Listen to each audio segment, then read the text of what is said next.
டேய், என்னம்மா உன் பொண்டாட்டி இல்லைன்றதுக்காக அங்கங்க எல்லா பொருளும் அப்படியே போட்டு வச்சிருக்கு. ரொம்ப ஜாலியா இருக்கல நான் இல்லாம. ஆ? ஏம்மா ஏம்மா இப்படிலாம் பேசாதம்மா.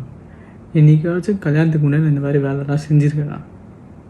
அப்போ இப்போ செய்யறா மட்டும் நான் என்னவோ என் பொண்டாட்டி ஊருக்கு போனதெல்லாம் ஜாலியாக இருக்கேன் இப்படி தெரிஞ்சுருக்கிறேன்னு சொல்கிறியே. ஏதாவது பேசணும்னு பேசாத போய்.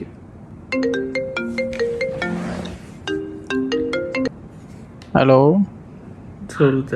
என்ன ரொம்ப பிஸியா இருக்கியா? ஐயோ பிஸியெல்லாம் ஒன்றும் இல்லை சொல்லு. இப்போதான் உங்க அம்மா கால் பண்ணா, வெளியே புரியாம பொண்டாட்டி இல்லாம ரொம்ப ஜாலியா இருக்க போல.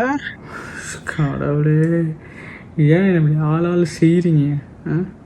தயவு செஞ்சு ஃபோனை வச்சுட்டு நான் வெளியே கிளம்ப வச்சிருந்தேன்.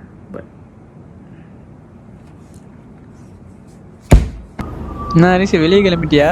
ஆமாம், பொண்டாட்டி இல்லாம ஒரே ஜாலியா ஊர் சுத்த கிளம்பிட்ட போல. ஆளாளுக்கு இதே கேள்வி டிசைன் டிசைனாக கூட்டி ஏன்ப்பா அப்படி கூல்றீங்க அப்படின்னா என்னப்பா ஜாலியாக இருந்துட்டு நீங்கள் பார்த்தது உங்கள் கண்ணில் என்ன அது ஒப்பலை எனக்கு அது புரியல கூட சொல்லலை.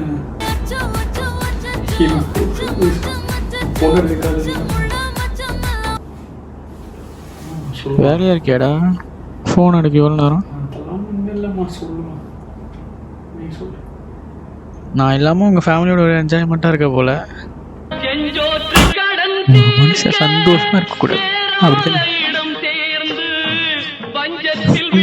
புரியலடா.